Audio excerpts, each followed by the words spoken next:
think we'll go ahead and get started. Hello, everyone. Welcome to 8225, which is also STS 042, Physics in the 20th Century. My name is David Kaiser.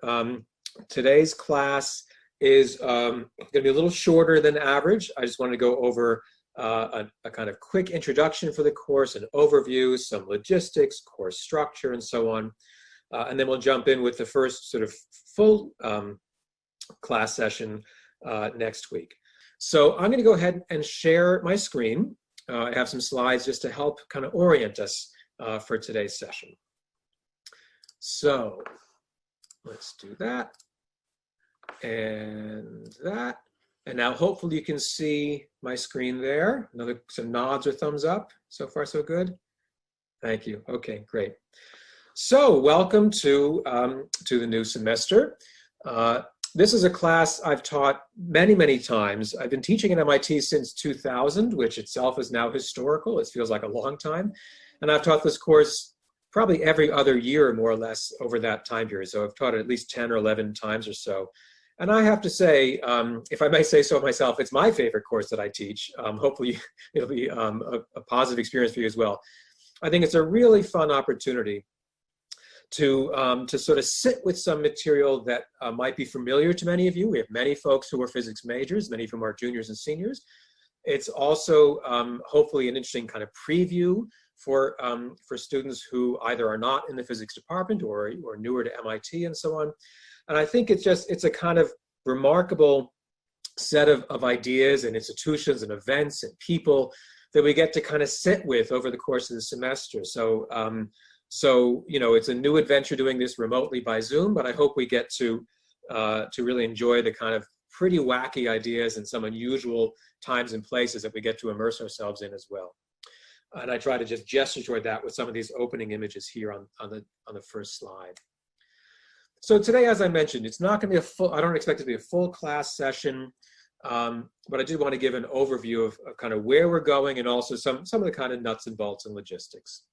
So anyway, the plan for today, we'll talk about the course aims, we'll talk a bit about the instructors, give the teaching assistants a chance to introduce themselves and say a quick hello as well. We'll talk about the course structure and the requirements of the course, and then I'll give a kind of brief overview of the kinds of material that we'll be engaging with in more detail starting next week. So that's where we're heading. So here I'm just taking the subject description right from the front page of the syllabus, just to give you a sense of where we're heading over the term. The class is meant to explore the changing roles of physics and physicists over really not just the 20th century anymore. By now, we're going to be up to just about 2 centuries worth of material. For the first main class next week, I'll be starting with the 1820s, which it turns out is now 200 years ago. So really, it's an expansive view, not only the 20th century. We're going to quickly bring ourselves up into what we often call modern physics, relativity, quantum theory, again, which might be familiar to many of you, might be new to others.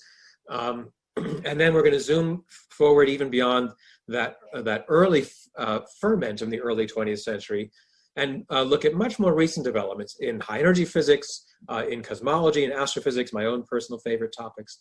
And we're going to be examining these intellectual developments, these conceptual and intellectual developments, at each moment trying to understand their kind of embedding in a very messy human world, in a changing human world. So part of our goal for this semester is both to kind of learn or reiterate some pretty amazing ideas from modern physics, might be new to some, might be familiar to others. We've got to sit with those ideas, but also do a lot more work and practice of embedding those ideas in an historical kind of development. And that means looking at institutions, at cultural features of how people have thought about physics and physicists, how physicists themselves have been part of larger social worlds, political context, wartime, and so on. And so over the course of the semester, we're going to be looking at not just a range of ideas, but a range of places in which those ideas have been pursued or cultivated or argued over or debated or rejected. So we'll start looking at Britain from in the 19th century. That's where we'll begin much of our investigation. For this semester, we'll look at newly unified Germany in the 1870s, moving forward in time, ultimately to the First World War, to the rise of Nazism, to the Second World War, lots of kind of big, consequential worldly events, which as I hope we'll get to appreciate over the course of the term, had a really quite remarkable impact on the intellectual world of physics and physicists. And we'll bring the story up through the Second World War and into the Cold War and even beyond. So we have a long timeline, really, as I say, the better part of 2 centuries by now to sample over, and I think a pretty nice broad range of ideas in physics as well.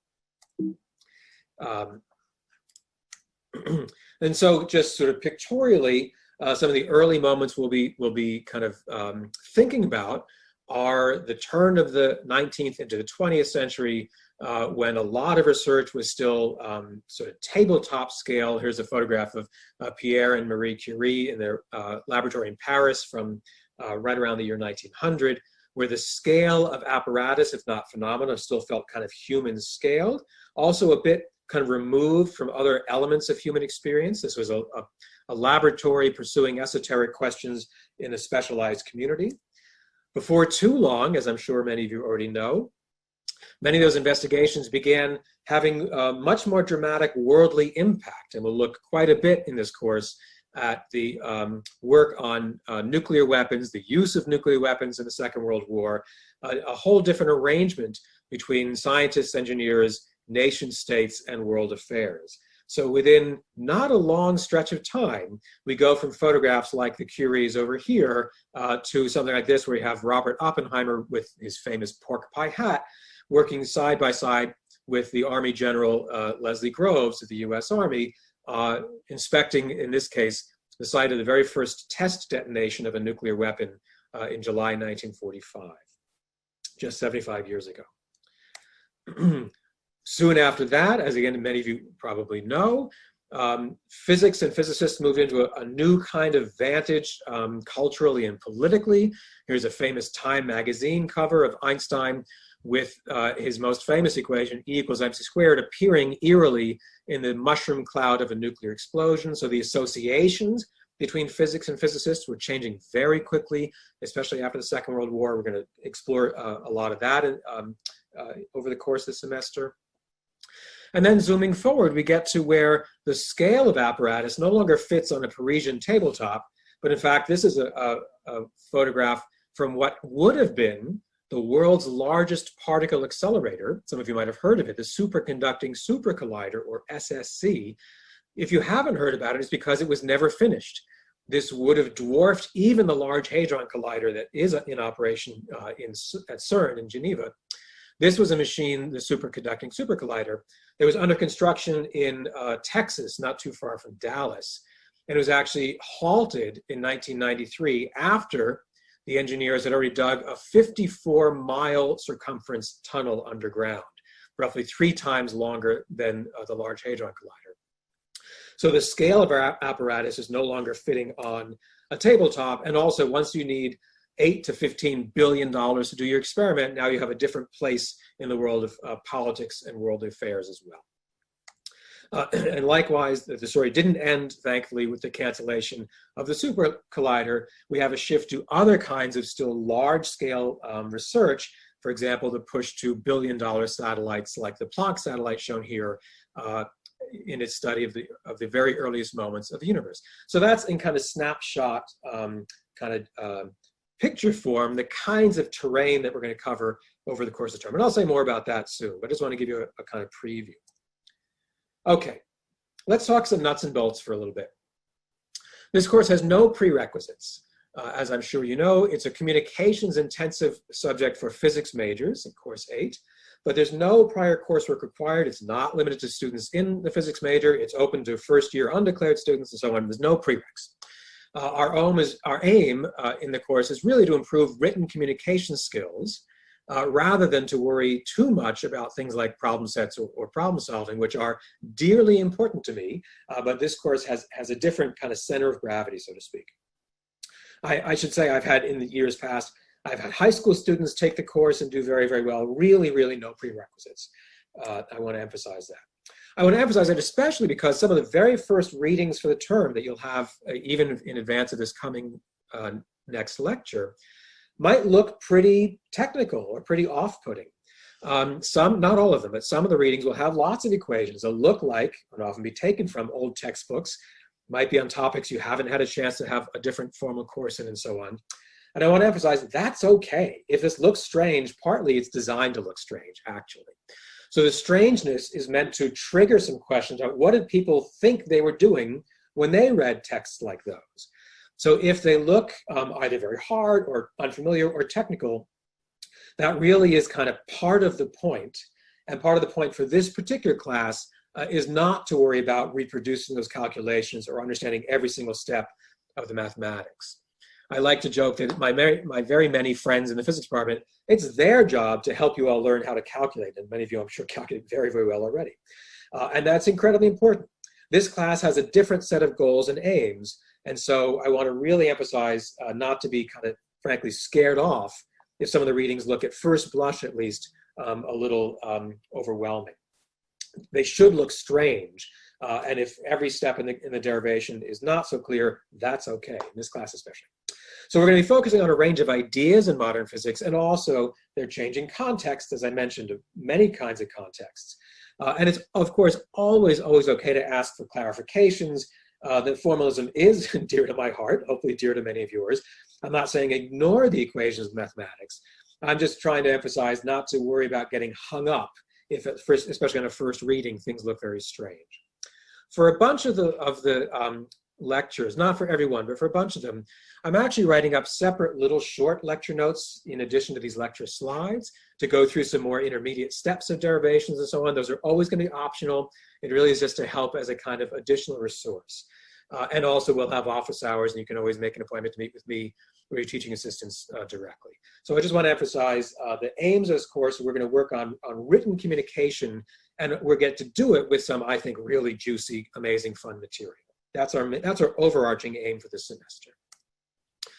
I like to think of this class as a kind of roadmap, and it turns out roadmaps work in at least two directions. It could be a map of where you're heading if you're new to MIT or new to the physics department or just curious and coming in from a different field.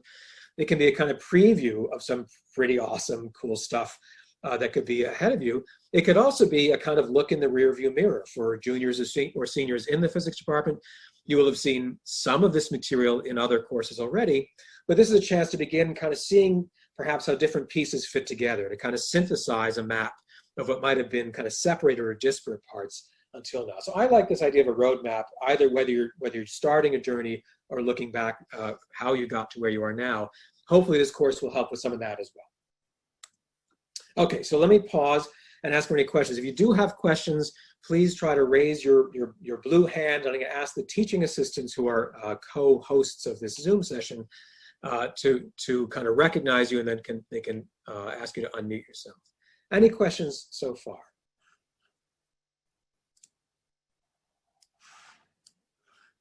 I hear a resounding silence, so I'm gonna charge ahead. But if you do have questions, again, please feel free to use the chat or the blue hand raised hand icon. Oh, okay, so for this part, sorry, I want to just take a few moments and introduce the whole team. I'm very excited to work with, I think, a really terrific team of instructors for this class. It's a big group. We have 4 teaching assistants in addition to myself. So I'll just say a little bit about my own research. I am a professor at MIT. I teach both in our program in Science, Technology, and Society, STS. In that department, I conduct research and work with students in the history of science, and particularly history of modern physics. I've written a few books. I've edited other books. A lot of the material that we'll cover in this semester, this term, comes, not surprisingly, from things that I have a particular interest in, I've written about, or very dear friends of mine have written about.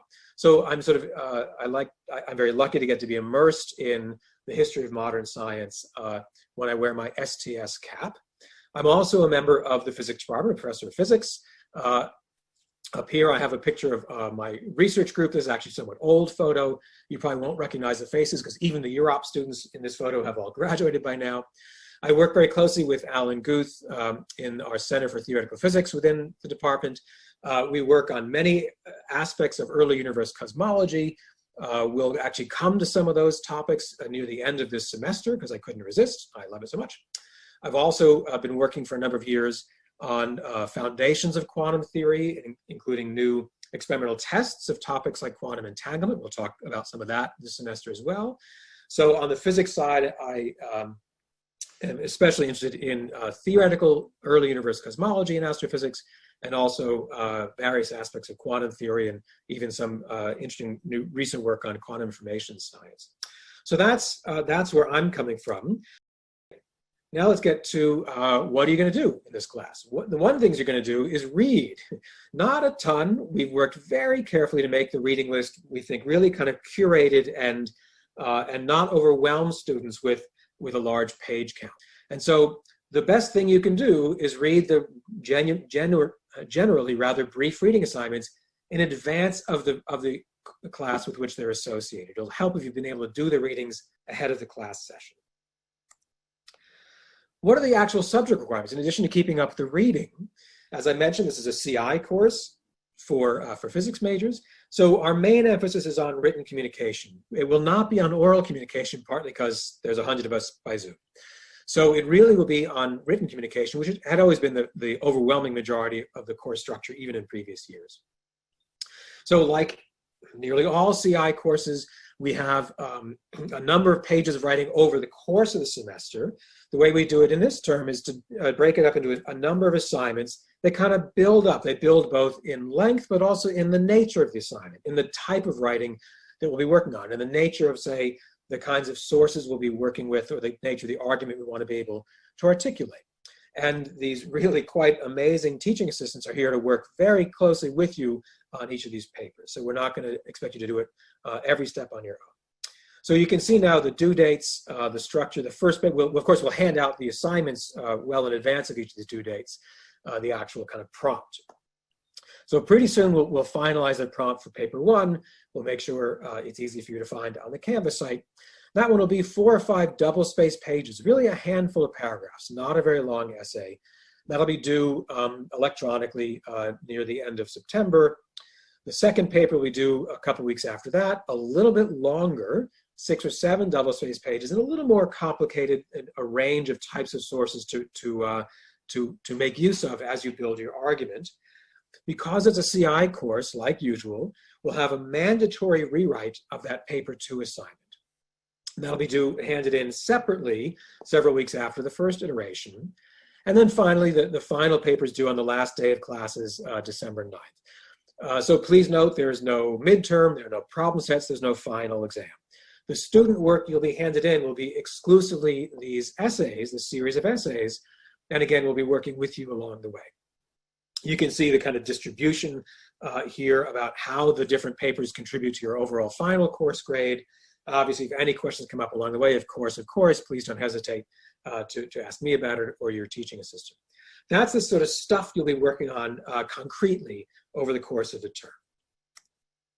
So again, I'll pause. Any questions on any of those items?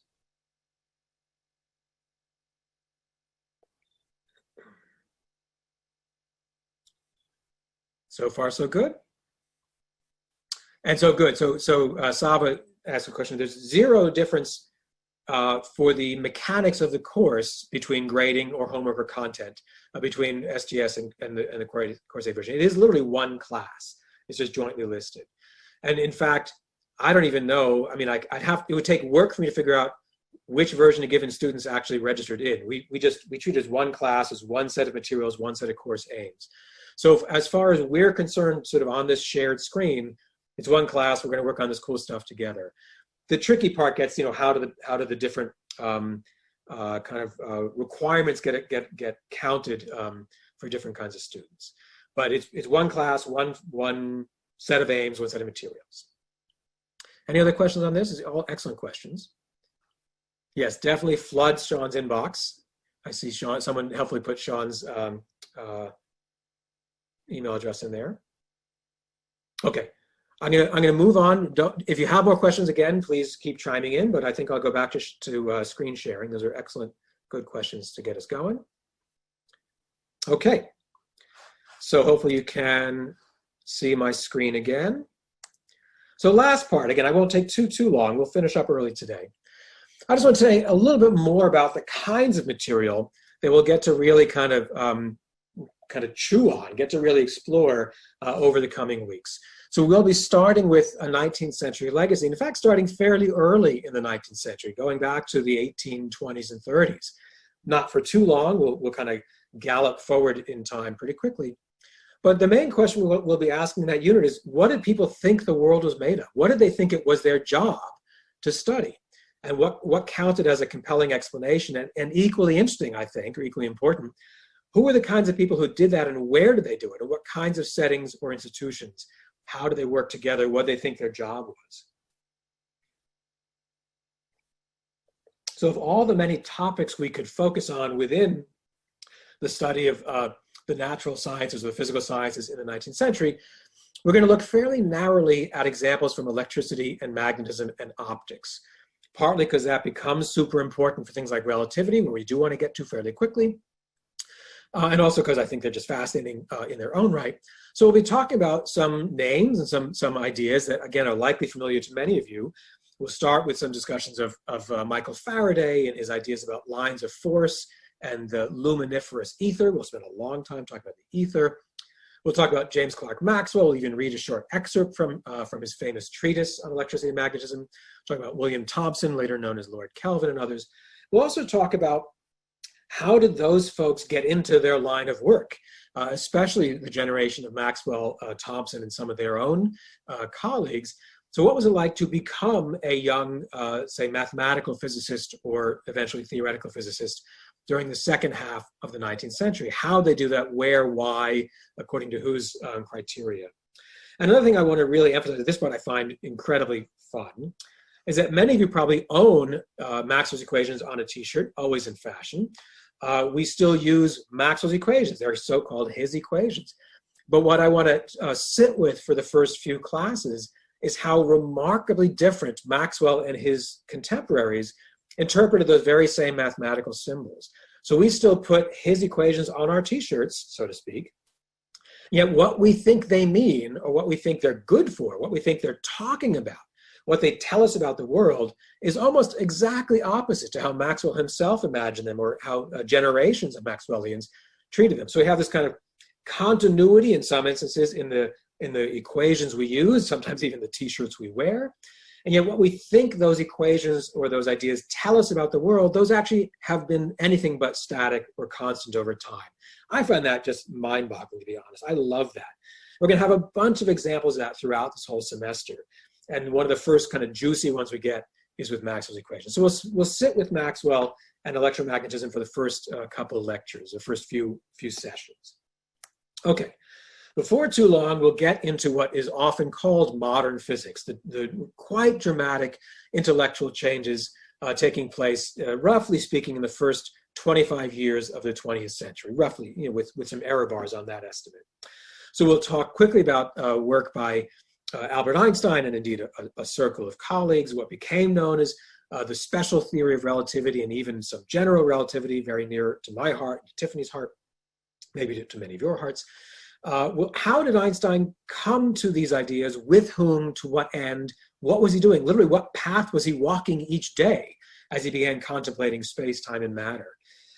We'll then shift to early quantum theory as the next main kind of set within this unit. And again, some remarkable familiarities, some equations we still use 100 to 120 years later. But what we think those equations are telling us, that actually has not been so constant. Where people were working or coming up with the ideas, or with whom they were interacting, is also not so constant. So we'll talk about some shifting institutions like the Physikalisch-Technische Reichsanstalt. That reminds me to apologize to any people on the call who actually speak German. I speak incredibly bad German, but I love trying. We'll have, especially in this first unit, a lot of German that I will likely mangle. If you know zero German, then you're actually closer to me than you might think. But nonetheless, we'll have some German stuff. Don't worry if it literally sounds foreign or unfamiliar. The point is, there were some new institutions, new priorities, new national scale investment in things like physics and related fields of engineering. What role did that play in the kind of heady years of the early onset of quantum theory and modern physics? And then where did those ideas lead some of the leading thinkers? We'll talk, of course, about things like Schrodinger's cat, or quantum entanglement, or Einstein, Podolsky, Rosen, and many, many really quite delicious and delightful elements of quantum theory that I still wrestle with and get to play with my own students and colleagues to this day. So that's the first kind of main unit. We'll have a kind of quick introduction with his 19th century legacy, really to set the stage for what we might call the emergence of modern physics as was recognized even in its day. That's the first main unit, the second unit of the class. Then we're going to shift again in remarkably rapid order. I mean, to an historian, the time delay was vanishingly short, a matter of 10 to 20 years, depending on how one counts. Some of those previously very heady, very esoteric or abstract ideas about atoms, about parts of atoms, about nuclei and nuclear forces, they began having an import and a priority well beyond professional physicists and chemists or other engineers and so on, in ways that, again, I'm sure are at least in part familiar to you. We're going to sit quite a while with the development of nuclear weapons, nuclear physics more broadly, but especially the weapons projects during the Second World War, the unbelievable transformation of the kind of research and development infrastructure, which really starts setting a kind of blueprint for many features that we would recognize today, even though they were forged during a war that itself ended 75 years ago. So we see a change in what it means to try to do physics, for whom, to what ends, with what kind of support, and with what kind of institutional settings, leading to, among other things, the use of these very new types of weapons, again, just 75 years ago, against the Japanese cities of Hiroshima and Nagasaki in the summer of 1945. So that second main unit, third unit of the course, the second kind of big, juicy, thick unit that we'll sit with for quite a while, is the kind of new enrollment, the new engagement of physicists, chemists, various kinds of engineers with the nation state in times of war. And what did that mean for the ideas of physics, for the population of physicists, for the institutions of physics, and so on? There's a lot to try to really understand, including a lot of, again, frankly, very fascinating cutting edge science and engineering, but it was being done in very specific contexts toward very particular ends. So we'll spend some time around middle of the semester on that material. The last main unit is then expanding outward from the end of World War II. Here I was a little more selective. I wanted to cover topics that, frankly, I like most. So, and that means the topics are very much biased towards particle physics, high energy physics, and astrophysics and cosmology, because first of all, they're just objectively the most interesting. That was a joke. I just think they're actually awesome. Those are the areas that I am most familiar with, both historically and also in terms of more contemporary research.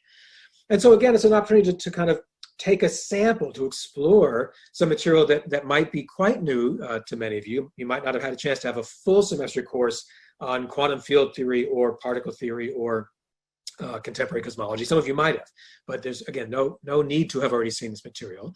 And we'll be able to kind of sample some of these still changing ideas within, again, some still changing institutions. Who wanted to pursue those questions? Why? To what ends? And in what facilities? So now we get to a place in time like the Large Hadron Collider, CERN. The device was completed in the first decade of the 21st century. You see an aerial shot here. What brought us from an era when particle accelerators still were on the size of a kind of person, more or less, to when they actually crossed national borders, where the accelerated protons cross between the Swiss and French borders billions of times per second. So we'll end the course looking outward toward the cosmos that way. So here's the very last slide. I always like to say this course has one actual goal, which is to make sense of this quotation. I never tire of repeating this quotation. It was published in Harper's Magazine just months after the end of the Second World War, observing what had become a real sea change in the place of physics, and especially physicists in broader society. So this kind of witty kind of pundit columnist wrote in the spring of '46 that physical scientists are in vogue these days. No dinner party is a success, but at least when physicists, and really I want to know what happened. how come so many people have dinner now without inviting us? That's really why I put this whole course together. Together we'll try to answer that question. That's only modestly tongue-in-cheek. Any questions about any of that material, course logistics, course overview, any of that kind of stuff? Alrighty, well, thank you, everyone. Good to see you, at least in small little squares. Stay well. Good luck with the rest of the start of the term, and I look forward to seeing you next week. Stay well, everyone. Take care.